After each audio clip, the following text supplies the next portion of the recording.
Hi, welcome to SCW Live here on Facebook. Right now, it's WrestleMania season, which of course means it's time to give our predictions here. My name is Steve, and I'm joined on the line by James. James, how are you doing this Wednesday afternoon? I'm very well, thank you, Steve. How are you? Yeah, very good. Yeah, got that WrestleMania fever kicking in now, and of course now we're seeing all the programming. We're all set, ready now for Sunday evening. A lot of matches seem to be taking place on this event. It's predicted this is going to be an 8-hour show if you include the kickoff. Yeah, it's a bit cringy to think that we might have to stare at a screen for that long, but hopefully it will be a good show in store. And of course, remember, 2 hours will be the kickoff, which means we've got 3 matches for that, and the rest of that will be talking, and then hopefully not much longer than a 5-hour show. Maybe it's probably going to lean towards 6, isn't it, if it's going to be 8 hours for the main show itself. But are you looking forward to it, James, before we get into the match predictions? I am, and I'm not.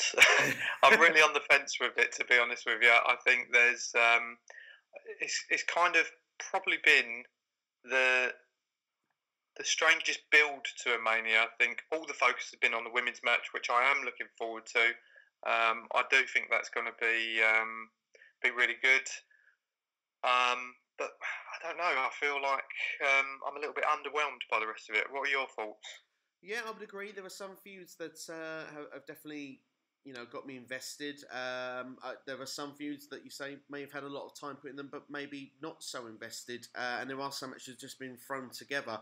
There are some goods and some bads. And when you look at previous WrestleManias, some of the best matches have not always had the best build. I remember, if you look at one of the greatest WrestleManias ever, WrestleMania 17, that name that shall not be named, Chris Benoit and Kurt Angle, their match was built on 6 days. And was one of the show stealers of that WrestleMania.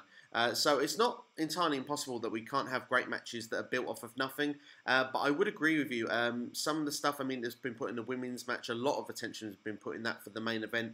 I think it's been a bit sloppy in places, this particular build for this particular match. A lot of booking holes been throughout the process, but we will tackle that match in full a bit later on. But on the whole, I am sort of looking forward to it. There are some feuds that we will dive into, which I'll turn around and say that I'm actually quite happy with them. They're quite simple, but I think they've been quite effective. So I think we should start with the kickoff, as every good show normally does. And I think maybe we should kick off with the Women's Battle Royal, which has been put on. And before we actually go into a prediction itself, of course, the rumour was that this was going to be Asuka in the place, defending the SmackDown Women's Championship, which of course now she's lost.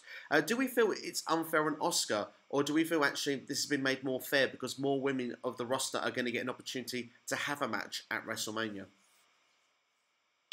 I think at the time when Charlotte beat Asuka for the title on last week's SmackDown, I was a little bit disappointed on her behalf because I felt like she hadn't really had the title that long.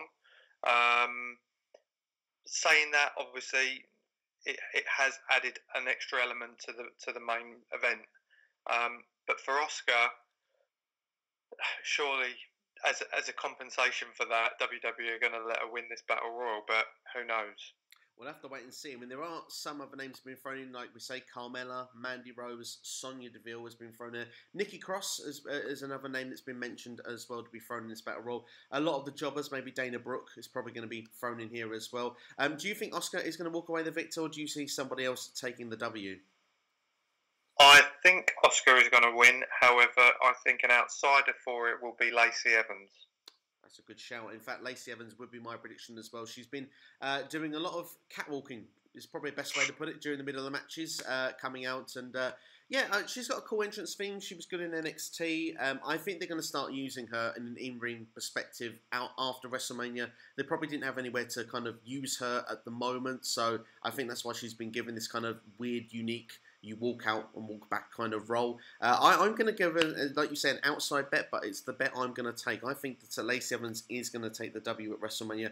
I think Asuka's going to come second in that Battle Royal, which I'm sure a lot of fans are going to be unhappy about, but I think that Asuka probably needs someone like Kairi Sane to come up, and maybe they can build a tag team. I don't know if that's probably a safe option, maybe. But do you see some NXT women being thrown in this Battle Royal?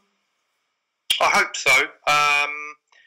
I wouldn't like to predict who, but I certainly think it needs to. You've got the three biggest women stars at the moment in the main event. You've obviously got another 6 plus Natalya and Beth Phoenix, obviously, are in the women's tag match. So they need to stack up on a few more additional women to go in this battle roster. Do we know how many are going to be in it? We don't actually. I know that for the men's battle royal, it's predicted 30 superstars are going to be in there. I'm guessing they're probably going to go maybe around the 20 mark for women, but they may do 30 as well. Depends how many from the NXT or perhaps even NXT UK brand they want to throw in there. I mean, I would love to see Toni Storm thrown in the women's battle royal. Not that I could perhaps see that happening, but maybe safer options would be someone like Candice LeRae. Could probably be a throw-in, maybe. She's been rumoured for the main roster. The Ninja Warrior, Casey, I can never pronounce her last name, but she was in the Royal Rumble this year. I would say that's a potential as well. So there is some names that could be thrown in there, and it will be interesting to see how they do fare in the match. I think there was about 6 NXT superstars thrown in there last year, so we'll be interested to see how that's going to play out. And I suspect that will be the first match probably on the kickoff. But we'll move on to the second one now, which will be the Cruiserweight Championship match. And of course, the Cruiserweights always seem to get the short end of the stick thrown on the kickoff last minute when it comes close to every pay-per-view. But I'm not surprised with this one. We've got Buddy Murphy, the Cruiserweight Champion, going to defend against Tony Nese. Now, Tony Nese won a tournament to get to this position. They were running buddies. They were training together. There was the double cross. So Tony Nese is going in now as the babyface into this. It is Tony Nese's hometown as well. One thing that I always say with pay-per-views also is to look who got the upper hand on the previous show before the pay-per-view, and Tony Nese was the guy to get the upper hand going into the pay-per-view. So does this mean, James, we're getting a Buddy Murphy retain? You'd expect that. However, based on previous discussions that you and I have had, we feel that he would be a great shout to bring up to the main roster soon. I think he's done his time now. He must have. When did he win that title now? I feel like he's had it for like a year at least. Maybe I'm wrong there. Super Showdown, which I think was last October, I think was around then. But it's definitely 6 months. Right, so it feels like he's had it for a lot longer than that. So I think he's certainly the sort of guy that I think Vince would look at. He's got the build that Vince likes, but actually in the ring as well, he's on another level as well now. So considering where he came from prior to joining 205 Live, I think he's. I think on paper he should win, but with it being in Tony Nese's home state, and not that I'm a massive fan of Tony Nese, but you don't know where their heads are at. But I'd predict a Buddy Murphy win. It seems like the more logical answer, especially as I said, Tony Nese had the win, had the upper hand, shall we say, on 205 Live last night. So normally goes the reverse way at the pay-per-view. But there's quite a few of my predictions that I going into this that have gone to the contrary of what I thought they would do. So there is an opportunity to say that maybe some opinions could change from me for what they were this week before going in as we go into these predictions. But going on to this match in particular, the feeling for me is that if they're going to pull the trigger with Tony Nese, it's got to be now. If he doesn't win now, Tony Nese is a jobber for life in 205 Live. There's no progression for him whatsoever. He would have got his WrestleMania moment, which I'm sure he'd be very happy with, but I would never see him creditable going towards the top of the 205 roster ever again, let alone maybe progressing to a main roster capacity. There have been rumours, I wanted to talk about this very quickly before we give a full answer, that Johnny Gargano could be joining 205 Live after WrestleMania. It's been a rumour going in the rumour mill. Do you not think that that would be a good reason for Murphy to retain the belt? Because there you've got a ready-made feud between them two. Definitely. If that's where they want to put Johnny Gargano, I think that would be a lot better feud than, say, him versus Tony Nese. I wouldn't like to see him in 205 Live, to be honest with you. I think he's better than that. Because some could argue that Ricochet should be in there, and even Alistair Black to some extent. But Johnny Gargano, for me, if he is going to go in there, I'd make sure Buddy Murphy's still got the belt. Yeah, I would as well. But I agree with you. I would love to see Buddy Murphy on the main roster, and I would also like to see Johnny Gargano on the main roster as well. So, and there is still a possibility Gargano could be NXT champion by this point. So these rumours may not necessarily come to fruition. But to make a full-on prediction, I've been on the fence with this one because I kind of feel like that it's time for a new champion. I don't see where Murphy would go next if he was to keep the belt. But they're probably going to freshen 205 Live up, and I think in the meantime, Murphy is a credible champion. I'm going to say that Murphy retains the belt. What's your final thoughts on this, Jay? Yeah, I agree with you, Steve. Yep, super. Well, I tell you what then, the last kickoff match that we know for the time being, and I think surprising, is the Andre the Giant Memorial Battle Royal. Now, the reason I say this is because although I have no interest in seeing the Saturday Night Live guys of Michael Che and I think it's Chris Joyce, I may be wrong on that one, but those guys are in the Battle Royal. Can't wait to see how that's going to turn out. But Braun Strowman, again, has been overlooked on a WrestleMania, and he is in a kickoff. It's very strange. It makes me feel, on an instant feeling here, that either this is going to be a complete throwaway, but I think B, more likely, I feel that this is not going to conclude much with these three, and it's going to carry on into WrestleMania itself. So I'm going to make an early prediction here that Braun Strowman is not going to win this Battle Royal. Now we look at some of the other people that are going to be included in this Battle Royal. EC3 is one. Heavy Machinery. Andrade has been thrown in there. Apollo Crews. Multiple different jobbers. But of course, there is always space for one or two more additions. Now, I'm going to throw a name as a suggested name. I think would be a good place to start him if he is actually to come into WWE on the main roster after, shall we say, a little anxiety blip costing his spot coming in to face John Cena. What would you think if Lars Sullivan was to turn up as a surprise entrant in this Battle Royal and win? I think that would be a great shout. I mean, especially if Braun was still in there and then all of a sudden Lars comes out, because then that could set up a feud potentially later down the line. I think he's probably one of the few that could size up to Braun from seeing him on NXT. I think you're right. I think it will probably be someone that we're not expecting. It could be someone who's returning. Potentially Sami Zayn, maybe. I don't know. I'm not sure if Bray Wyatt would be in it. He obviously helped Matt Hardy win, so you never know. I can pretty much 100% confirm it won't be Apollo Crews after the way he ended this week with the trophy next to him. But yeah, I think that's a great shout for Lars. It certainly would be interesting. And before this week, my prediction would have been Andrade because I feel they really want to build him and push him forward. And Seth Rollins managed to eliminate Braun Strowman. Does it harm your suspense of disbelief if these smaller guys can eliminate someone like Braun Strowman? Not at all. We've seen it over the years in Rumbles and Battle Royals where big guys, whether it's a few people who eliminate one person or they charge at someone and the wrestler, the one who's defending it, pulls the rope down and they go over. So it wouldn't surprise me at all. But another name you did mention, Steve, who I think's probably had a bit of a rough ride since he's come up to the main roster, and this could. I don't want to say that this match will propel him up the ladder because we've seen it before where it's not had any real impact on where a superstar goes. But EC3, such a talented wrestler, both.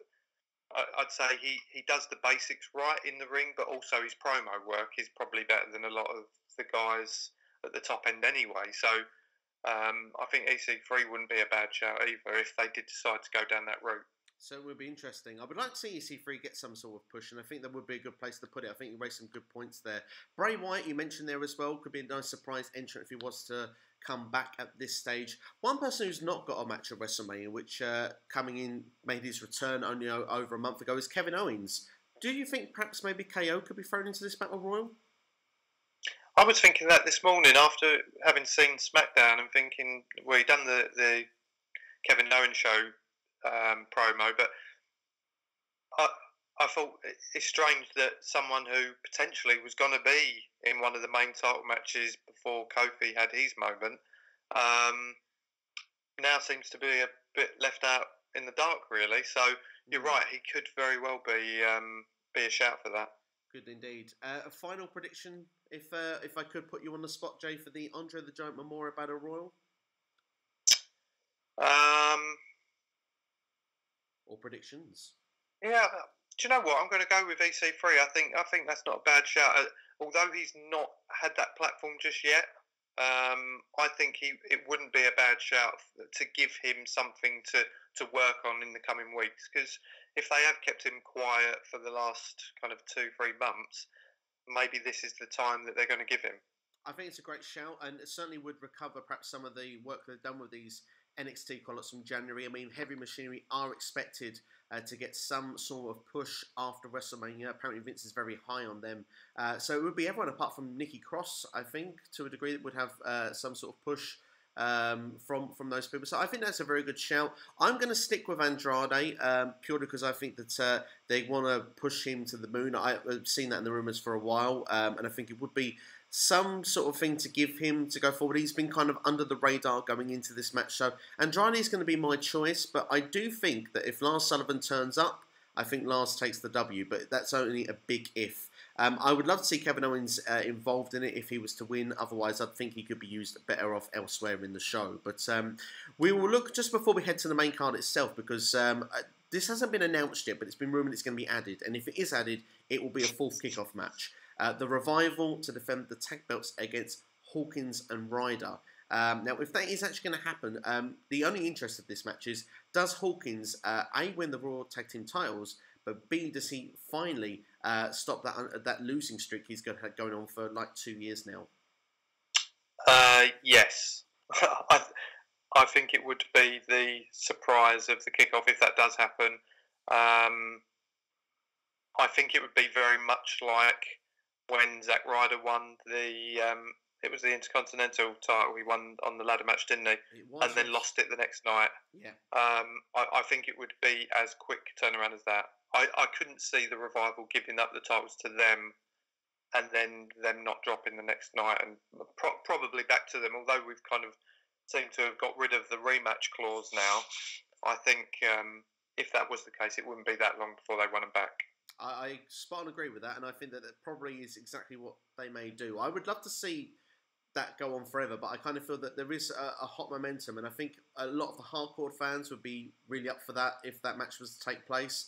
If you had a full building just before Mania started, 10 minutes before the show's going to kick off, I think that it would be a perfect place for the match, and I think that the crowd would go mental, and they would be ready for WrestleMania if that was to be a turnaround. So I'm going to go with you, and I do think, weirdly, the Revival would lose should that happen. And I'm sure many people would be shaking their heads and thinking how buried the Revival would be should that happen. But I think it's a great shout, Jay, and I think if it happens, it's a big if.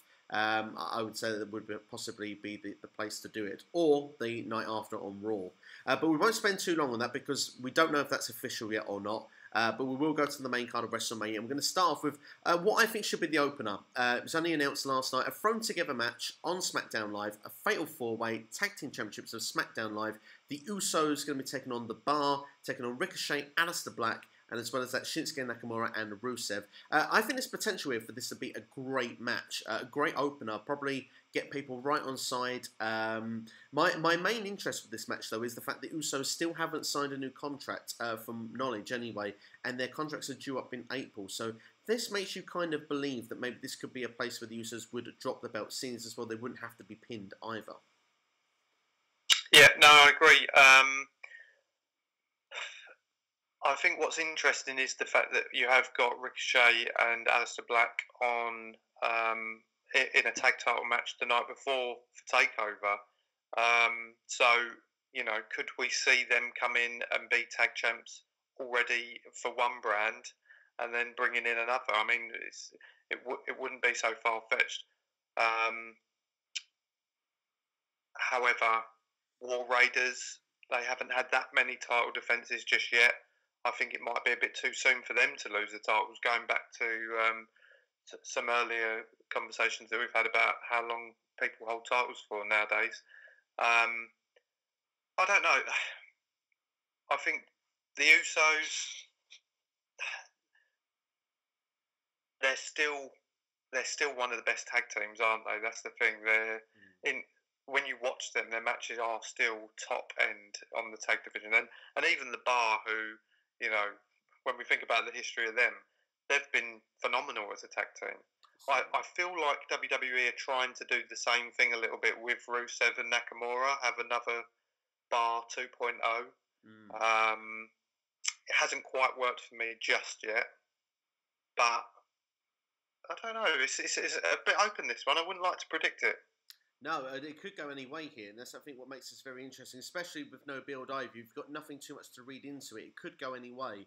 My feelings with it, with, of course, the match being put together because the Usos helped the New Day get through that gauntlet match, it makes me feel like that unless the Usos have signed a new contract, it would be a good place for them to drop the belts. It would be a good match for them to do it as well. I kind of have this sneaky suspicion, because this is where we have to sort of start looking at the superstar shake-up. Where superstars may move, may change in a couple of weeks' time, as well as holding belts. I can see Rusev and Nakamura going to Raw, mainly because of the fact that I think both don't get enough time on SmackDown. So I don't see them picking up the belts here. If the Usos haven't signed the contracts, I don't see them retaining, which leaves, for me, a ready-made feud for the tag team belts after WrestleMania, which would be Ricochet and Aleister Black. I think Ricochet would be a highlight reel for someone that's going to be on Fox on that station, doing all these flips and dives. The Bar are already decent made tag team. I think that the idea of Cesaro being in a match with either Black or Ricochet is must watch. I can see that being ready made. So I think one of those two teams is going to win. I'm going to put my money, though, on the new NXT team to actually pick up the win here. I think Ricochet and Black are going to walk away with the belts. And my personal belief as well is that I don't think they're going to win the belts, of course, on TakeOver, which leads to one final question that should that happen, Jay, does this weaken the main roster brand, knowing that Ricochet and Black couldn't, say, win the NXT tag titles, but could win a main roster tag title? I wouldn't say it weakens the brand because, as we know, Vince doesn't necessarily relate NXT to the main roster at all. You know, storylines go out the window, they're pushed to one side with whatever happens on NXT compared to the main roster. So from the WWE universe, there's I don't want to say limited. I don't know the numbers of who actually watch the network to watch NXT. We obviously watch it. I think the UK has a big NXT following. We've got our own NXT here as well. So there is a bigger following, I'd say, from outside of the States. But I think, although commentary would reference it, if it did, I don't think it would impact too much on the main roster. No, not at all. Well, I'll make the final prediction. I'm going to go for Ricochet and Aleister Black to pick up the belts. I think it just would be a nice way to push them. I would like to see them as single stars, to be honest, going forward, really. I don't want them to stay as a tag team forever. I actually think a singles program between the two would be very interesting as well. But I'm going to go for them for the victory here. What are your thoughts here, James, as a final prediction for this match, if you had to put your money on one now? I would agree. I'd hope they would win it. I think, I've said to you before, I literally... Raw and SmackDown, depending on what show they're on, it's probably the most exciting matches on them shows for me. Just watching them two in the ring, it's another level for me. But relating back to a couple of points you just made, if you think about the success that they've had since coming up to the main roster, I don't think they've been pinned yet. So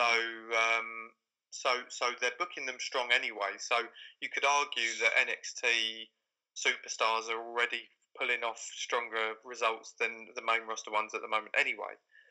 I think it's been very clever booking to keep them two as a team, because there obviously wasn't a team in NXT prior to coming up. They've actually been involved in a few matches, multi-man matches against each other. So I think that it's been clever booking and will allow them, as individual superstars later down the line on the main roster, to then go on their own paths.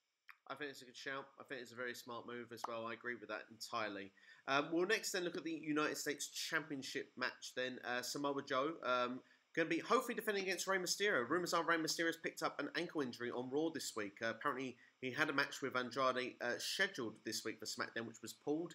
Maybe that's the reason we got an 18 intergender tag team match. I'm not sure with that one, but... Certainly, I don't know who was drinking what when that happened, but certainly was an interesting choice. But anyway, we go to the match itself. I'm going to be quite quick with this one. I think it's got potential to be an opener should the tag match not be. Samoa Joe finally is going to be on a WrestleMania card, providing this match is not pulled. He's United States champion. I think that it would be smart to keep the belt on him. I think some heels need to go over on this show because I'm quite face heavy with a lot of my predictions. So I need to select my heels when I think that they should win or retain belts. Samoa Joe, I think, is one of them. Your thoughts, Joe? I agree. I would have agreed with that whether he's still in it or not. If they have a last minute replacement, not sure who that would even be. Maybe his son, Dominic. he's been putting a lot of promos recently, so maybe he's going to step up to the challenge. But no, whoever it is, I'd say Samoa Joe needs this run at the moment to hopefully give him. I feel like he's fallen from grace quite a bit, Samoa Joe. He obviously had them main title matches not that long ago, but failed quite miserably, I felt. So they needed to almost rebuild him a bit and give him a bit of a run with a mid title is a good shout. I think it's a good shout as well. You mentioned Dominic there. I think would you reckon he'd be front row? Do you reckon there's some sort of involvement somewhere? If he's there, yeah, he'll be front row, yeah. Yeah, could be interesting to see how that will plan out. But so we've both gone for Samoa Joe for that one there. We'll move on then to next, perhaps the Intercontinental Championship. Bobby the Lash, he's going to be with Lio Rush, and they're going to be taking on Finn Balor, or not necessarily Finn Balor. We've learned this week the Demon Finn Balor, who I dare say was quite comical fashion the way he was introduced to the audience this time. It didn't kind of have the impact I was hoping it would. I would prefer the surprise element not to be negative. But what are your thoughts on this? I personally feel a quick squash match here. I feel there's going to be some squash matches at this WrestleMania. I can see this being done less than 5 minutes with a new IC champ. Yeah, I completely agree on everything you've just said. I think I mentioned it to you after Raw. They didn't need to. The fans know who the Demon is, his Demon character. So it would have been a better element to just have, when he was coming out, the lights drop, the red spotlights, bring on the smoke, then the entrance, and then he comes out as a Demon. That would have been a lot better, in my opinion. You would have got a lot bigger pop. Now we know it. We was expecting it anyway, but it's almost a spoiler alert. So for me, they didn't need to do that, and it was on a bit of a comical level the way that they revealed it. So yeah, I agree. Could be a squash match. Wonder what it holds for Lio Rush and Bobby Lashley as a pairing, because they've been on and off, whether it be a tease or what, or a play on Finn, but could one impact on it as well, because again, Finn Balor and Lashley, when you look at them next to each other, there should only be one winner, really. Agreed. So Finn's very smart in the ring. I think he's a very good wrestler, and he's definitely one that you keep an eye out for on a weekly show, let alone a pay-per-view. So, but I don't know. I think there could be a few twists and turns in this one as well. Could certainly be interesting where it will go going forth, like I say, after WrestleMania. Of course, I kind of feel that Lashley could end up on SmackDown Live in a couple of weeks' time. I don't think he could necessarily stay on Raw, but like you say, the dynamic with him and Lio Rush would certainly be interesting because, I mean, like you said, they're on and off. There could be a breakup there. I wonder what they would do with Lio Rush, but a lot of rumours suggesting he has a bit of backstage heat, so maybe he just might go straight back to 205 Live. We'll have to wait and see. But I like Lio Rush. I think he's annoying in a good kind of you can watch it kind of way, unlike some other characters you see where you kind of think I just want to turn my TV off. So yeah, it's kind of I agree with you with that dynamic. It could be interesting to see where that's going to play out. But Finn Balor through the summer will be interesting to see if he can hold that IC belt, and I would love to see the Demon character stay beyond this, but I suppose we're not going to see that so often. But it is interesting because he's been involved in every SummerSlam as the Demon, but it's only his first WrestleMania as the Demon. So another little bit of a bit of background from the Demon character to see how it's been used in the past. But we'll move on in the meantime anyway. And we've mentioned about a Fatal 4-Way Tag Team Championship match before. Let's talk about another one. This time it's the women's. The Boss and Hug Connection, which is probably one of the dodgiest tag team names of all time, going to be taking on Beth Phoenix, returning to the ring with Natalya, which of course were the Divas of Doom a decade ago. We've got Nia Jax and Tamina. And of course, I'm not going to do the actions, but we've got the Iconics as well, Peyton Royce and Billie Kay. Now, we saw a promo this week on SmackDown Live with the Iconics saying that they're going to walk away as the Women's Tag Team Champions. So my question simply goes to you, Jay. Which one of the two is doing the job here? Is it Peyton or is it Billie? It's got to be Billie. Peyton, I actually quite like Peyton as a wrestler. I think she's not that bad. In fact, I've said to you before, I think the Iconics are a good team. I think they're great on the mic. They do make me laugh whenever you see them on there. Character-wise, I think they're awesome. I don't think they're going to win this match, though. No, I agree with you. I actually thought they were fantastic with their character work in NXT. They come to the main roster, like the usual thing, it was a transitional period, but they've really worked those characters now into using to the main audience. And I agree with you. Of course, they're almost, if you are watching the Iconics promos with headphones, make sure the volume down. It can be a little bit difficult to have to sit them through that. But if you're watching it normally, yeah, I think their work is pretty good. I agree the in-ring work not so strong, but I'm pleased for them that they have this spot on WrestleMania. They're actually on the main card rather than being in a Battle Royal or throwaway moment. I think this is something they've probably dreamed of since they were starting out in Australia. So I'm very pleased for them. I'm pleased to see Beth Phoenix come back in this role. There was rumours for a long time it would be Trish and Lita that would be doing it, but I guess for whatever reason they've gone for a different direction. But I mean, it gets Natalya on the card as well, which is good.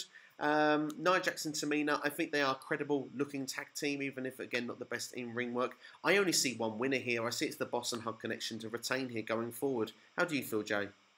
Yeah, completely agree. I again, backing up what you said, I think Beth has actually impressed me at how quickly she's just got straight back on. I mean, this week on Raw, I thought she looked, if anything, more solid than she did when she used to wrestle. I thought she impressed me a lot coming back. Because sometimes when you see these legends of yesterday come back to WWE, you know, it can be a bit of a tough watch at times where they're a bit missing a step. But she looked really good. She really did, yeah. I was very impressed to see him. Perhaps maybe, like you say, some of the people with the in-ring work, the level has sort of gone up since when she was back then.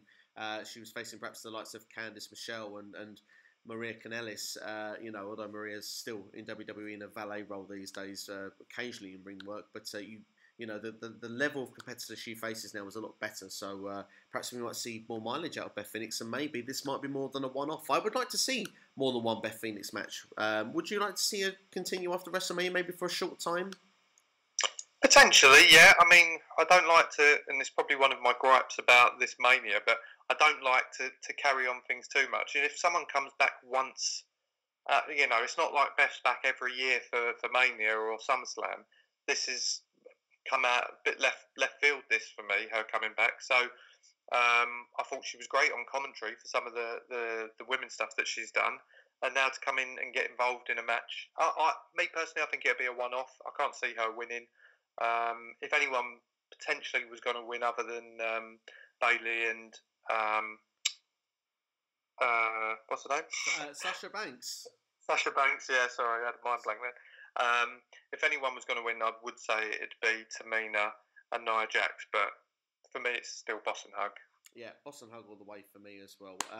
We're going to go on then to the next match, and this is one of my favourite feuds going into WrestleMania this year, and mainly because it's been simple but effective.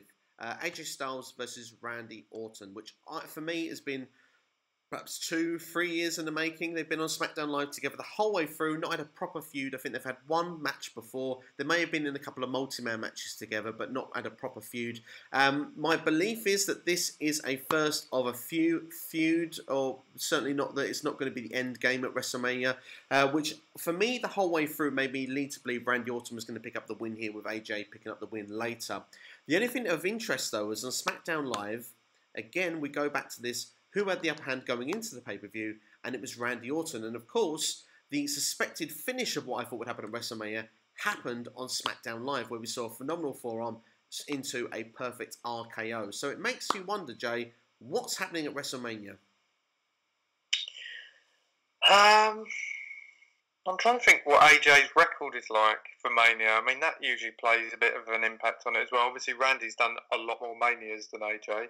So, I'd be intrigued to know the stats on how many wins he's picked up at Mania. 2-1. He's won the last 2 years. He won against Shinsuke last year, and of course beat Shane McMahon the year before. And his first WrestleMania was against Chris Jericho, and he did suffer a loss at that Mania.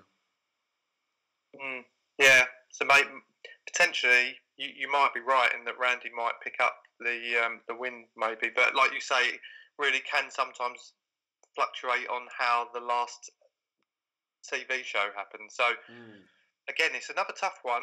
I've said to you before, it's probably one of the matches I'm looking forward to seeing it, because like you say, they haven't really squared off that much, if at all, in singles matches. So I'm looking forward to it in that respect. The build for it could have been better for me. I like what they've done in a short space of time, but you know, to me, it feels like the sort of match that should have a title involved because of the level that these two are at. But you know, fair enough, they can't all have belts. So if I had to choose, for me, the better wrestler is AJ. So I'd have to pick him for me.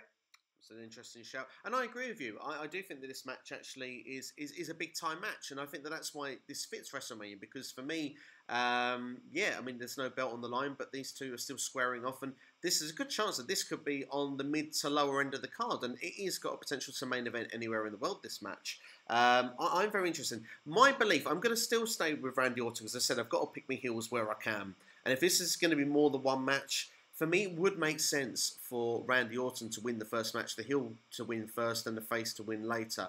I wonder if they've got a better spot in mind for an RKO. I wonder if there's maybe they're going to do that similar spot and maybe AJ will kick out, or he finds a way to avoid it at WrestleMania. I'm wondering, I mean, I remember a long time ago, we're going back over a decade here, I remember a young character who was going by the name of Evan Bourne, recently more known by his real name Matt Sydal, when he used to do the shooting star press where he flipped backwards and went into the RKO. I wonder if there'd be something of a similar line, like a 450 splash that AJ does from time to time. Maybe that could be turned into an RKO, and that certainly would be a good, interesting way to do it. Because for the show of shows, we've seen before RKOs, some of them have been hit quite spectacularly. I know we've discussed before, WrestleMania 31, Randy Orton, Seth Rollins, that from the curb stomp to the RKO was probably one of the best RKOs of all time. I'm wondering if they're going to try and do a method to top that. Yeah, potentially. Yeah, and because they've already done the phenomenal forearm off into one, it'd be silly to try that one again. Yeah, potentially off the top from AJ. Or maybe if AJ wins, then it's an attempt that he misses, and then AJ turns it into something else. Who knows? But I don't think anything's topping that Seth Rollins one for me. No, probably not, no. But very interesting. We've got an AJ Styles and we've got a Randy Orton. We're completely split on this prediction, which is quite cool. But certainly a match that's definitely had a lot of, we said about a short build there, simple but effective. One that's had a long-term build is a Falls Count Anywhere match. Shane McMahon, should I say the best in the world? Perhaps not. Against The Miz. Definitely a lot of time's been put in this feud. It's been going since Crown Jewel. Like we said, we've gone from the best in the world to tag team partners, to tag team champions, to a double cross, to Mr. Potato Head, apparently, is what Shane McMahon is calling the Miz's dad, which is now his famous screensaver. We've had quite a few, shall we say, savage comments with these two as well, back and forth. We've got the Falls Count Anywhere stipulation. Makes me believe this one will be somewhere in the middle of the deck. And I kind of got weird. I've got some high hopes for this match. I feel with the Falls Count Anywhere stipulation, we will see a crazy Shane McMahon stunt somewhere, and I wonder where it's going to be from, because it doesn't have to be in the ring. It could be somewhere in the crowd. It could be somewhere from the entranceway. Could even be jumping off something backstage like we used to see in the old days. I'm very intrigued to see where this match is going to go, and I wonder what your thoughts were with this match, Jay. Are you looking forward to this one? I am looking forward to it. Shane McMahon for me, this could be one too many. you know, Mania matches for me. I get it. I get why we've got this match. I do like the build for it, but for me, going back to, we're talking about legends coming back, and I'm not saying Shane by any means was a legend of wrestling. He's the boss's son. And don't get me wrong, he does have good matches, but it's the whole punching thing just that aren't in. But anyway, I think the Miz is going to win. For me, he has to win. The interesting thing about it being Falls Count Anywhere is the fact that we've got it at the MetLife Stadium. So it's the backstage area. I don't think it's not the same as when you've got a Raw or a SmackDown or even a normal pay-per-view. You don't tend to have that backstage element when it's in a stadium. Yeah. That's the only thing I would say. And when you've got 50,000+ in a stadium watching a match, if it goes backstage and you can't see what they're doing, you're watching it on a big screen, to me it kind of takes away a bit. Whereas if you're in a smaller arena, it's a lot better place to have that sort of match. But yeah, there'll be a crazy stunt from Shane somewhere. Definitely, there will definitely be one. It's going to be interesting to see how it's going to play out. But I remember back to, we're going to use WrestleMania 17 as another template here. We've used it once already in this interview. Kane versus Raven versus The Big Show was a hardcore title match on that particular show, and that went all over the place. And I remember that being a lot of fun. I'm wondering if this match has gone from something that's going to be quite important or quite serious to something that's going to be more fun, and that's what makes me kind of feel more intrigued with this match. The only argument I could make, and I'm sure that you would probably agree with this, does The Miz deserve better? Yes, especially after, I think everyone thought the build was eventually going to be Miz and Daniel Bryan, but obviously we got that a lot earlier when Bryan came back. The Miz at that point was definitely one of the most improved, one of the top end talents on the roster. Raw or SmackDown, didn't matter. I thought he had the audience in the palm of his hand every time he was in that ring, and actually watching him in matches, then it went a bit like you say, and I think after the Bryan feud, he went a bit downhill for me. He always seems to be on another level when he's got the IC title. For me, I think they're like a match made in heaven, them two. So this, I wasn't expecting the Shane turn, so that was an element of surprise. And I don't necessarily enjoy seeing the Miz as a face, but this is a different. I think because Shane's attacked his dad and things like that, it's a slightly different element. It's not just I'm a good guy. No, totally true. Very true indeed. I agree with you. I think the Miz does deserve better. I agree with you. He's better as a heel rather than a face, but there is some difference in this, and I suppose it's a bit of different television as well. We've seen two characters. I mean, Shane's been a face for a long time as well. Two different roles here. It could make to an interesting match. I'm very on the fence how I thought this one would turn out. I was convinced the Miz would win. A bit of me in the last 24 hours has sort of changed my opinion a bit. I feel that Shane could win because I think that maybe this could go on slightly further. But for pure redemption reasons, the Miz is ultimately going to win the feud. So I'm going to stick, and I will say win this, but I wouldn't be surprised to see Shane McMahon pick up a W. I don't think this is as we say with the build for WrestleMania. We say that it's like perhaps not the most exciting build we've ever had. I would agree with that. But I wouldn't say it's the most obvious WrestleMania we're walking into here. I don't think that we know these results as easy as perhaps some of the other years. So I do think that this one is sort of on the fence, and I'm gonna say the Miz, but I really wouldn't be surprised if Shane walked away with this one. So final thoughts on this, Jay, before we move on. Do you think Dad will be involved? Vince or Mrs. Dad? Well, it'd be funny if both dads got involved, but I'm leaning towards the Mrs. Dad. I want to see a clothesline from Mrs. Dad on Vince like we saw with Donald Trump back at Mania 23. I think that would be epic. But no, I don't think the dads will get involved. Could you imagine if Mrs. Dad turned on the Miz and Shane won? I've just thought of this now as we're speaking. That I don't know. That wouldn't happen, surely. I mean, it wouldn't surprise me because the whole point of them two originally was about the Miz getting his father's respect and approval, of being a wrestler. So maybe potentially he could cost him. I don't know how that would prolong a storyline between them further, because then you've got the issue between him and his dad. So if it was his dad helping him and then he beats the Miz, that would be a line under that feud for me. Yeah.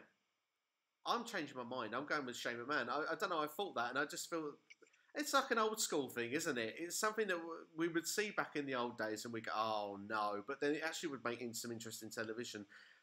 Yeah, why not? Shane. I'm going to go for Shane. The heels need to win. I've got a lot of faces coming up, which are probably going to take some gold and going to take some W. So I'm going to go with Shane. Screw it. What's the worst that can happen? We'll move on into another one that could go either way again. It could go either way because I think that this has been one of the more well-built feuds going forward. I don't want to see the Roman Reigns leukemia thing keep being brought up into every storyline, but I think it's been kind of well utilised for this. We've got Roman Reigns against Drew McIntyre, and Drew McIntyre has been strong, and we're talking strong going into this event over the two of them here. I believe it's Roman Reigns' first one-on-one match since coming back. So it's very interesting to see how it's going to play out. A lot of people are predicting a Drew win. I'm going to go against them. It's time that I start going with these faces. Roman Reigns picks up the W for me. Jay, your thoughts? I completely agree. I think it'd just be a good finish off to a wrestling calendar year with Roman after the last however many months it's been going through what he's been going through publicly. To round off Mania with a win. I mean, when you think about Roman, he hasn't actually won that many Mania matches in this game. So, for me, it's got to be a Roman win. Yeah, and I think if this is somewhere nicely in the mid-card, I think fans will receive this match quite well. I think placing of this match is crucial. If it's right near the main event, of course we know it won't be the main event, so all them years of Roman being in the main event, it's definitely not happening this year. But I think if this is somewhere put nicely, like match 7, match 8, I think it can be quite well received on the card. So it'll be interesting to see how that's gonna play out. Before we move on to another match, just before we go, anything more you want to say about that feud between them two?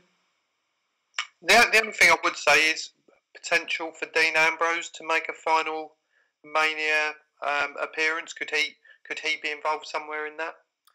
Would be interesting to see. I mean, he did wave his farewell on Raw this past week. I mean, we're still not being convinced that this isn't a work, that he still might turn up. But apparently, according to the one and only Dave Meltzer, if we would take everything as gospel truth, that this is not a work, it's genuine, he is going. That would lead me to believe that he's not going to have any role on this show. The only thing that would be interesting to see is if we do see the Shield do the fist pump at some stage as like a farewell. But I think we've had that at Fastlane, so... if I had to guess, I would say no Dean Ambrose, but I would say if we're going to see Dean, chances are he's going to be thrown out over the top rope in a battle royal. But I could be wrong. It all depends how it's going to play out. Would you like to see Dean involved? If it's to kind of reveal a bit of a trick on us all and to show that we've all been played. Could he come out and cost Roman and then set up a feud between them if he's staying? You know, I always thought it could go that way if he was going to stay, but it's a big if. It's a big if. To be honest, I mean, there's been so many face and heel turns recently from people. I mean, he would be out doing the Big Show at that rate with the amount of face and heel turns in a matter of 6 months. But it certainly would be interesting if it was to play out. I would say it's unlikely, but stranger things have happened. We'll have to wait and see at WrestleMania. Let's move on to what's not a match, but is a concert from Elias. Now, many people are predicting that there's going to be an interruption and perhaps an impromptu match. John Cena's been heavily rumoured. I think we see Jeff Jarrett at the Rumble. I've seen a rumour for the Honky Tonk Man to be someone to interrupt here, which I can see from James's face he's not impressed. What would you like to see? I mean, there has been rumours The Undertaker's going to take place at Saudi Arabia. He's not going to be involved at this show. Who do we see interrupting Elias on this show? I feel like, did we not have John Cena interrupt him last year? We did. We did, yeah. So for me, that would be, we're just repeating ourselves there. So I can't see it being John Cena. I still think John Cena's going to have some element in the Kurt Angle match, maybe. But going back to Elias, I don't know. I think that could be bigger than that could be a big return. I think I don't know who, and I don't want to guess who, but we've had some names. I'd like to see someone come back and interrupt him, but I wouldn't like to predict who at the moment. We've seen some concerts in the past, James, and if you smell what I'm cooking, would you like to see The Rock make a cameo appearance? Of course, this would be probably an epic concert off, should it happen. I don't know if it would, but what do you reckon? Oh, it'd be amazing. It would be amazing. It'd be one of the biggest pops of the night if The Rock was back. Yeah, I agree with you. I think it would be awesome. I don't need to ask you about the honky tonk man. You didn't look impressed when I said there. Do you want to add any words to it? No, again, I don't know. We haven't seen him for knows how long. No. I think the last time I actually saw him, I think it was in Impact, maybe. He might have made some appearance, but either way, not for me. No. Well, he's part of the Hall of Fame, and it would be interesting if DX was to interrupt. But, I mean, of course, Triple H has got a big match later in the evening. For me, it wouldn't seem... although it would be kind of cool, this would have to really take place early in the evening if it was to happen for DX to do it. Or Batista Triple H would have had to have happened for that to happen later on in the evening. But then you're not really selling injuries, so it's hard to really say if that would be a goer or not, really. But the one other one, just before we go on from Elias, is Lars Sullivan actually did put a tweet out saying that he potentially would be involved if Elias didn't sing a good song, and then Elias deleted the tweet. Now, some have suggested that there could be something in this. A heel versus heel dynamic. I'm not such a fan of it, but would like your thoughts on it before we move on. Yeah, I agree. It's Lars Sullivan, though. I don't really put him as a heel. I just put him as almost a bit like Braun was before. Braun was he wasn't a bad guy, but he wasn't a good guy. He was like just a monster. Yeah. Monster, freak. I think all of them, they're kind of under one umbrella of just come in and destroy no matter what it is. So I wouldn't necessarily rule it out as a heel. No, not at all. We'll have to see how it's going to play out. Now, we spoke about what I don't want, but let's talk about what we want, what we really, really want, or certainly what Batista wants anyway, if we've seen the Spice Girls meme. He wanted a match with Triple H at WrestleMania. He wanted Triple H's career on the line. We've got that. We've got Triple H versus Batista at the show of shows. What do we feel? Is the build-up been good here? The build-up's good because we knew it was kind of rumoured, and obviously when he came out that time and said what he said to Triple H, it feels like ages ago now. Was that SmackDown 1000? It certainly was. Again, I think we're looking like October last year, so this has been seeded for a while. Yeah, the seed was planted then, and it was just a matter of time, really. If it were to happen, obviously it is now.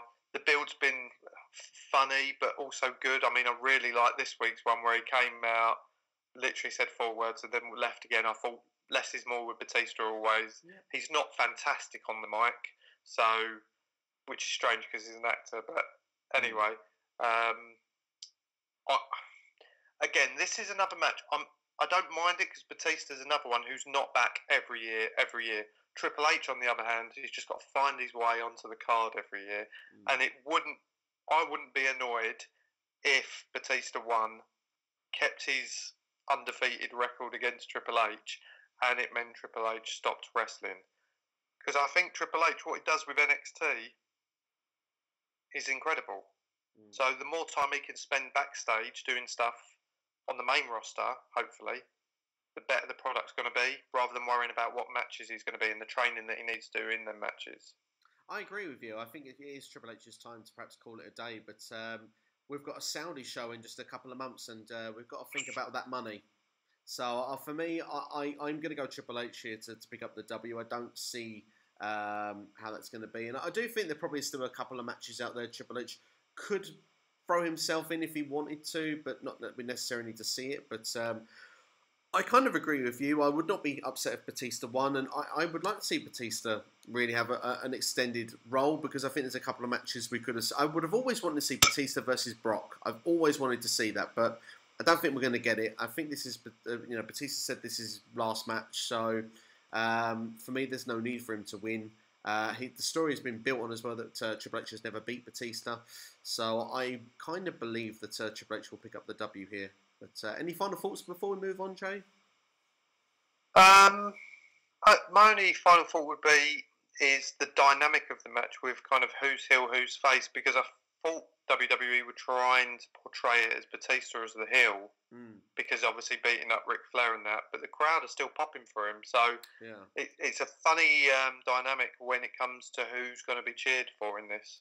Perhaps not to the same scale, but like a Rock Hogan WrestleMania 18, potentially. It could be interesting to see how it will play out. I do think Triple H will pick up the win, but yeah, I mean, Batista's cool. I've always liked Batista. He's just been one of them characters. I mean, I went through the network a couple of years ago. So I followed the product, but I didn't always have the opportunity to catch some of the pay-per-views around 2006 for a couple of years. And I always was invested when it came to a Batista match. It didn't matter what it was. There was just something about Batista. I was always sort of like, you've got my attention on this sort of match. And, I've always been a fan of the Animal. And I like the entrance theme as well. It's one of the best entrance themes of all time for me. So, I mean, it's going to be, for me, it's going to be good nostalgia to see him at WrestleMania.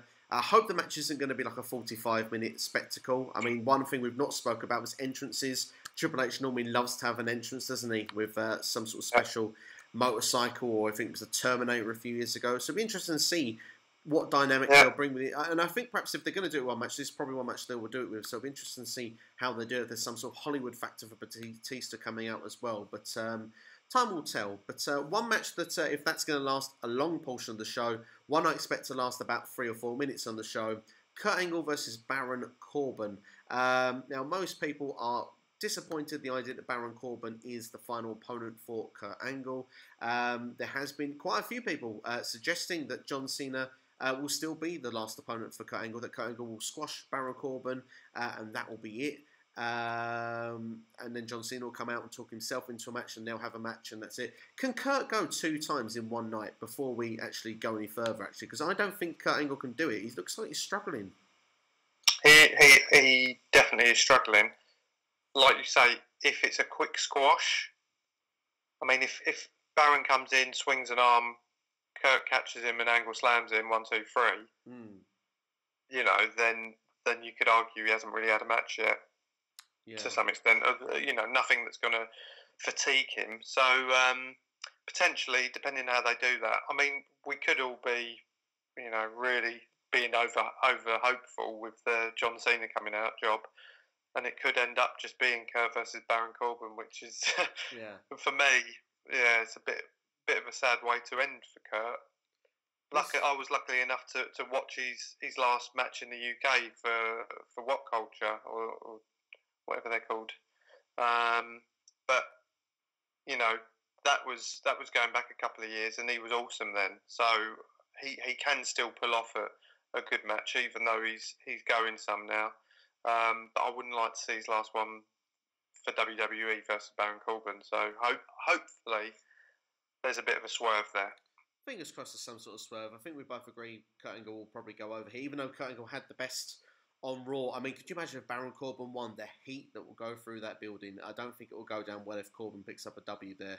I mean, if Corbin was to win, I mean, you can't then do a second match afterwards as well with Kurt. It would kind of ruin the dynamic. But you made a point then. I want to just quickly talk about this about Kurt Angle before we move on. Is that you saw him a couple of years ago, which I believe was 2017, not long before the Hall of Fame. You said it was around that sort. Wasn't he against someone like Joe Hendry or Joe Kofi? And you said he had an awesome 20-minute match when you watched that.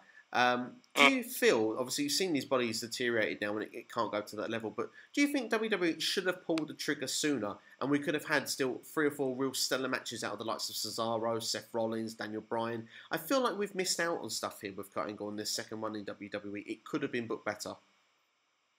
Definitely. I mean, when you think about Sting, when he joined WWE, it was the same sort of thing. He was an aging superstar who that if they were going to get anything out of him, they needed to get it sooner rather than later. I guess the difference with Kurt is that he has had a long career, including WWE, so it's not like we hadn't already seen him.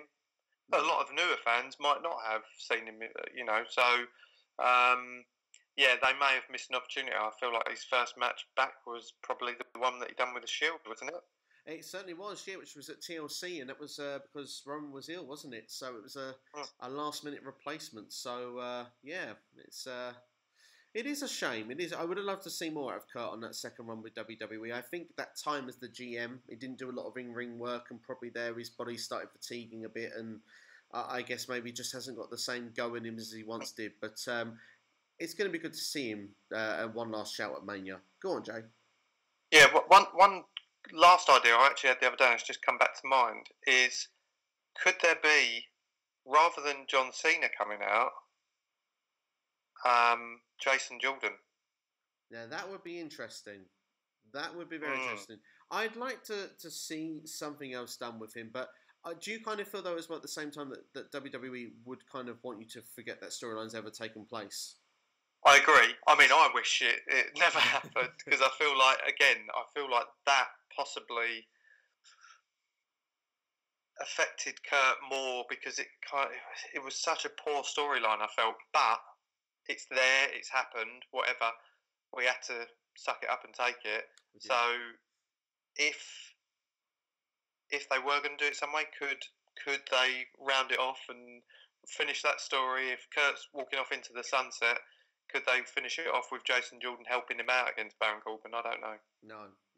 We'll have to see. We'll have to see how it's going to play out. But if rumours are the belief that Jason Jordan is still suffering problems with his neck, so it would be very unlikely. But, I mean, of course, if he was to make a comeback, then the last people that are going to know about it are going to be the people on the internet. They're going to want to keep that as a low under wraps as possible. So we'll be interested to see what they do. Now, if I'm not mistaken, we've just got the big three left, if I'm not mistaken, on the matches. But I will have a look through the list one more time before we do. But we'll start off with the Universal Championship match here. Brock Lesnar versus Seth Rollins. Now, Seth Rollins has had an incredible 12 months. There's no denying that. He was the right man to win the Royal Rumble this year. But he's had an injury coming into WrestleMania. I feel it has halted his momentum.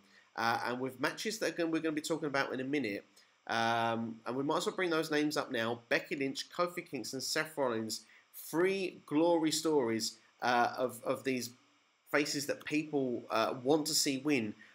We can't really see all 3 of them win belts. I just don't feel that is going to happen. And I wonder if Seth Rollins is the most likely to not succeed here now, because of the fact that momentum is so hot with the other 2, Kofi and Becky Lynch. What are your thoughts going into this match at WrestleMania? Well, without going into the other 2 straight away, I mean, you already know my feelings on them, but it would not surprise me if Brock walked out still Universal Champ. I think the only element of it, and I do think he will drop it probably to Seth later down the line. My only thing about this is that if they wanted to go down that line of Roman challenging for the title and then versus Seth, that could bring in a different dynamic, if they wanted to go straight into that. It really depends what Brock's going to do as well, long term. Yeah, and I think it's a very good point you make there. It's very key. Brock Lesnar is the key to this match, because if Brock is a guy that's going to be sticking around, there's a chance he can keep the belt. I mean, will Brock go to SmackDown? I mean, I thought for a long time that Brock was going to drop the belt at WrestleMania, move to SmackDown Live, and they could do the same stuff they do with him, showing up occasionally. Be good for them Fox ratings. They've got Brock Lesnar on there. Apparently that rumoured UFC fighter that there's rumours he might turn up at WrestleMania. I don't know his name, but even rumours that he could be joining the WWE commentary team when he retires. So, I mean, there's a lot of different dynamics of what they could do with Brock going forward if he is to stay put, or if he's to, use both companies, the UFC and WWE. But my feeling is, if I had to predict it now, I mean, Brock has been predicted to lose the belt the last couple of years, or last couple of times. Brock hasn't been pinned at a WrestleMania since WrestleMania 29. So we're going back to the last time they were at MetLife. He lost the title at WrestleMania 31, but he wasn't pinned. So Brock has been booked strong for a lot of WrestleManias. In fact, since ending the streak, it's always been Brock going over strong. I kind of feel that Brock could retain here. I just feel that it could be one too many. We need this belt to come back onto television each and every week, but I just wonder if it's going to be dragged out to the Saudi Arabia show. That's just my feeling if I had to guess right now. Do you have any more thoughts on this, Jay? No, I agree. I would love, after like you said, the year that Seth's had, for him to win the title, but we always get to that point at Manias with Brock where you think he's going to drop, and he doesn't. He keeps holding on to it. So maybe this is just another year where he's going to do that. Yeah, definitely. And you have to remember as well, when it comes to Saudi, it's all about the money. And it's another show that's got pyro, other than like WrestleMania. So those two shows are seen as big deals. So if we've got a Saudi show coming up, they're going to want Brock on that show. So I have this feeling Brock's going to stick around just that little bit longer. Even if he doesn't stay beyond that show, I think there's an opportunity where that belt could be switched a little bit further down the line. So I'm going to go Brock. I'm feeling Brock as a final prediction. Would you say the same? I'd agree, mate. I'd agree. Well, let's move on then to the WWE Championship match, which I don't think is going to be placed on this point of the card, but we're talking about at this point of the card. It's Daniel Bryan defending against Kofi Kingston. KofiMania is running wild, quite literally. I feel here to a point, there is two outcomes here that can happen with this match. I put 3 on Twitter, but literally there's only 2 of those that are a possibility. I don't see Daniel Bryan retaining clean. So we've either got Kofi Kingston's going to win the big time, win the big one, be the first full black WWE champion, and what a show to do it as well at WrestleMania, or he's going to be screwed by Kofi. Kofi will be screwed by Big E and Xavier Woods. So it's going to be very interesting to see which one of the two dynamics is going to happen. I want to get your thoughts on this before I give my prediction. Well, I've got 2 predictions. One is they both end in the same results to some extent. One is Kofi wins the belt, and then the next night on SmackDown, the next SmackDown, so on the Tuesday after, he's then turned over by Big E. I don't see any doubts that Big E is going to turn. I think, especially if you've seen his behaviour on Twitter as well, just of late, he's been a bit controversial in his tweets. Bit feisty, you could say. Yeah, and I can honestly see that it's going to get to a point where they go down the storyline of Big E thinks he's better than Kofi, which, well, you could argue on paper, like physically he's stronger and all of that. So he'll want to be that dominant heel. Alternatively, Kofi doesn't win the belt at Mania because Big E has turned on him. Very true. I don't see Xavier turning just yet. I think Xavier still needs to be on side and almost be in shock of what's happened.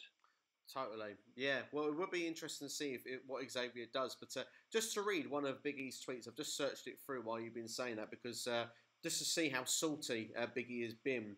I like to think of SmackDown as the mouthwash you need after the turd raw just left in your mouth. And just to finish that tweet off, I like to think I can get away with this tweet. If not, I was hacked. I think it's an absolute genius tweet, and it does show, like you say, a different side of Big E. I personally agree with you, and I think it's one of 2 things. Either the show shows Kofi's turn on and doesn't win the belt, but I do think if Kofi doesn't win the belt, the place is going to riot. I think that Kofi arguably is more over than Becky right now, even though Becky's the top merchandise seller. I think Kofi is going to win the big one. I think it's going to happen. I don't think he's going to be a long-term champion, and I think it's a question we can come on to very shortly. But I think he's going to win the big one, and I agree with you. I think Big E is going to turn on a SmackDown afterwards. I'd like to see the idea of Xavier Woods actually being in the middle. I like that idea, because I always thought maybe Xavier would join in, because you have to look on the build-up. Kofi got this match because of them two. So they're kind of like, well, where was we didn't even have a match at WrestleMania. Where was our opportunity? Completely gone.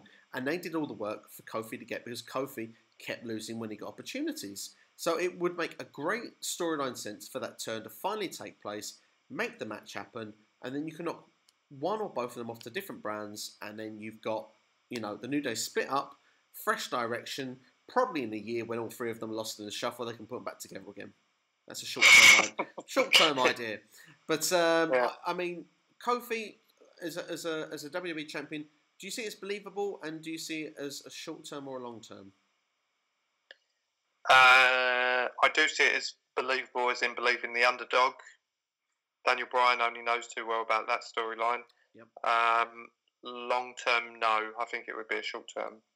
I do as well. I think it would be a short term because of the fact that they probably look and say, well, I think they've got plans. And I think if it's going to go on the Fox, I think that there's going to be some big names moving. I even think Roman Reigns could move to SmackDown. So I've already mentioned there, like Roman Reigns, Lashley, Brock Lesnar. We could be getting some like big heavy hitters come to the blue brand if they're going to go in that sort of direction. But it'd be interesting to see how and what way it's all going to sort of play out. But I agree with you. I think Kofi wins the big one on this event. I think that they've got the turn probably set for SmackDown afterwards. Probably a pay-per-view or two. And then I think Kofi probably, respectfully, will probably drop the belt. But I think fans are going to be just ecstatic at the idea that he held the belt and had it for a while. And like you say, we spoke about underdogs there. I mean, Daniel Bryan, you said, knows too well. He was called the B-plus player at one point. We've even seen as well, I mean, Rey Mysterio won the big one at WrestleMania as well. I think it was WrestleMania 22, if I'm not mistaken. So, I mean, you know, we've seen the underdog do it before. So I'm personally all in favour of it. So KofiMania running wild, and yeah, I'll be supporting it definitely when it comes to WrestleMania this Sunday. But last but not least, then let's go for that main event, shall we? It's now winner takes all. The Raw Women's Champion Ronda Rousey, the SmackDown Women's Champion Charlotte Flair, and the Royal Rumble winner taken out of the Royal Rumble got an opportunity because she won via a disqualification, Becky Lynch. This has been in place since SummerSlam last year, it feels, or certainly that's where the seeds were planted. Becky made the most of an opportunity, got massively over, then ended up with the SmackDown Women's Championship when she wasn't meant to. She got injured at a key point when she was probably supposed to lose to Ronda Rousey, and now we're heading towards WrestleMania where they've put them free in a triple threat match. And the build, for me, it's been crap. But, I mean, there certainly have been some moments where it's been television that you feel you must watch. I remember there was a key point at Elimination Chamber, despite the fact that Becky was on one leg and beat up both of them with a crutch, which I thought was bad booking. A lot of people seem to really enjoy it and seem to find really excitement out of it, which is really good. I think this past week on Raw as well, with all three of them being arrested, was quite comical, was quite stupid. But I thought there was two or three really cool spots in that, particularly Charlotte with the knee to Ronda's head in the car window. That looked really gruesome, and it looked proper real, even though, you know, we know it's not. I even liked the idea of them two, Becky and Ronda, being put in the back of the same car when they're both starting fighting. I thought it was quite fun to watch. So, I mean, there has been some cool elements here, but there has been some negatives as well. We're finally here at WrestleMania, winner take all. Before we get a prediction, Jay, do we think we're going to care about the build as long as we get a good match? I think the match will 100% be decent. I think with the three that they've got in there, they're all top level. And the women's revolution or evolution is, this is what it's culminating to. I think it's the best of the best from both brands, all competing. Interesting that both belts winner takes all. I thought it was going to be interesting if they had it so if Charlotte was pinned, then that person wins that title, and you know, if Ronda was pinned. But I don't know, mate. I want to say Becky's going to win. I think Becky's going to win. So, like you say, the build has been that it could have been a lot simpler. Yeah, I think we've said that from the start, but we're at where we're at, and let's just hope the match is money. Let's hope it delivers. I mean, like you say there, I mean, this is one of those feuds that could have done with simple and effective booking, because Ronda, baddest woman on the planet, not been pinned. I like the heel turn. One of the pros of this build it has been the heel turn. I've liked her as a heel. She's much better as a badass rather than someone smiling all over the place. And she looks like a genuine... I don't see someone actually pinning or beating her, which is very interesting to see. And I still think that's probably the road they're going to go down as well to save face here. But we see as well Charlotte Flair. I think Charlotte, her promo work and her heel work, Charlotte has been massively on point here as well. Becky, for me, not all her fault. I think she's been booked badly. I think that the Royal Rumble win should just automatically get you the WrestleMania match. And that should be it, really. To have it taken away from her, to have a gammy leg for about a month afterwards where she couldn't walk properly, just for me, like, it didn't do anything for the story. And then Vince having his moments where he just decides to chop and change matches, which he's been very quiet recently, Vince, since doing that. It seems it has been a mess, like we've said, but we've got here. Let's have a good match. Let's make a prediction and let's see where we're going to go going forward. I'm with you. I think Becky has to win. Again, it's one of those, Becky wins or the place riots. Could you imagine if Charlotte Flair won and held both belts? The place is going to just, it's going to be like when Roman Reigns wins at a WrestleMania. It's not going to end well. We've both said Becky, so who takes the fall here? Is it Ronda or is it Charlotte?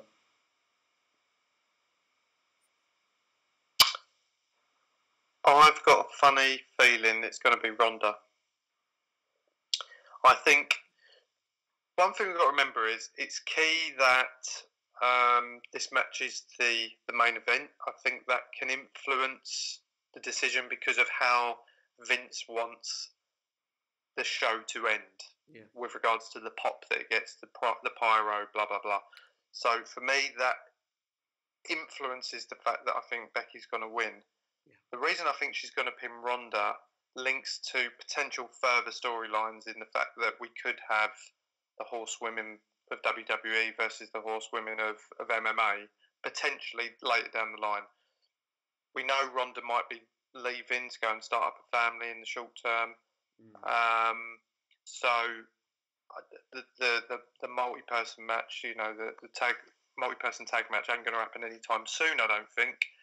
But I would feel that if she is leaving, then that will leave Charlotte and Becky to carry on said feud over the titles. What's interesting, the fact that both titles are on the line and winner takes all, does this mean they're going to unify them? It's a very interesting question there. I hope the answer is yes. I'd like to see it unified purely on the basis that when we talk about the amount of championships in WWE, now we've got tag championships as well. That's on both shows. It would be nice to start making these things so that the champions are on one show and can flip back and forth. Maybe you keep, like in the old days, you keep the IC title and the US champion on set brand. But I think every other belt should be able to flit and change and go wherever. And wherever the feud is most intense, that's where the pay-per-view goes. And maybe it influences what show they go on for a month, maybe, rather than actually saying, right, okay, they're on both shows, but actually the feud is on one side. So that champion tends to spend more of their time on that brand for that time once they're closed feud. Oh, look, they're back on that other show now, and then so-and-so pops and says, well, I've been winning a lot of matches and blah, blah, blah. So I would like to see that happen. Whether it will is a different story. I kind of agree with you in one way that Ronda should take the fall, because if Ronda goes, for just a change, we might get a Becky versus Charlotte Flair feud going forward. And it would give reason for that feud, for Charlotte to come back and say, well, I wasn't pinned. I've lost my belt. I lost my main event.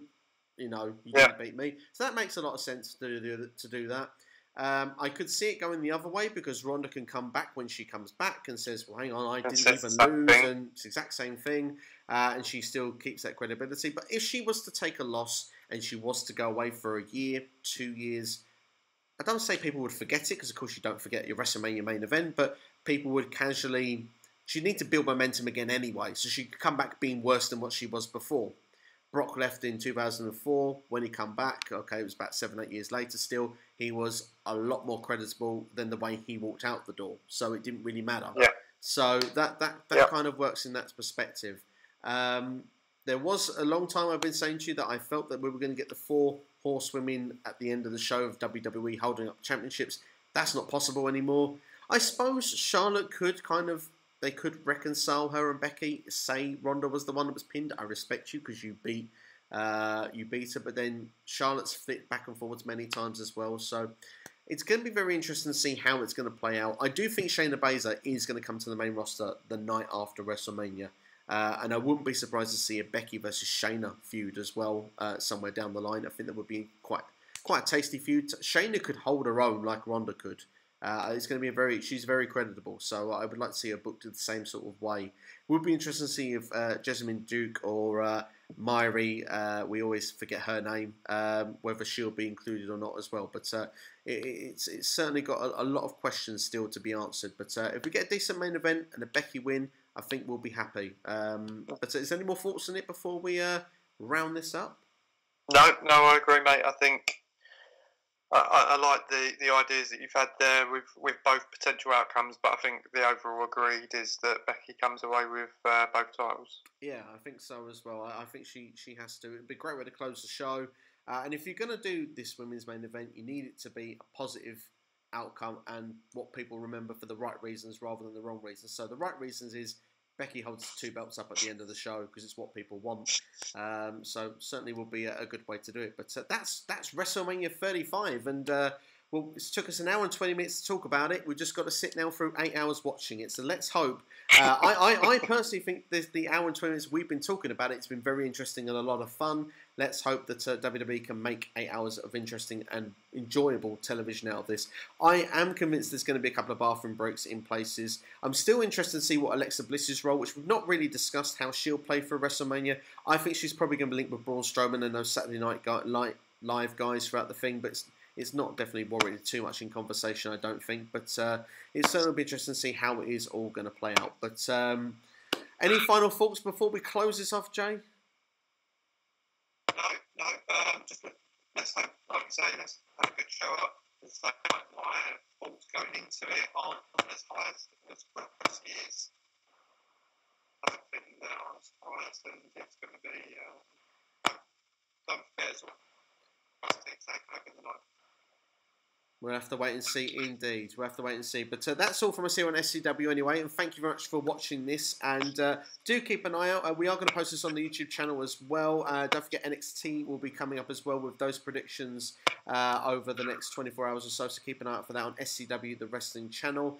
Please like the page, share the video. Let other people know what we've been discussing about and see if you agree. And you can always let us know your feelings in the comments below. We want to know your WrestleMania predictions. Happy to discuss with anyone, any wrestling topics as well in the comments section. But thank you very much, Jay, for being a part of this, and thank you everyone for watching, and we will see you very soon here on SCW. All the best, take care, we'll see you soon.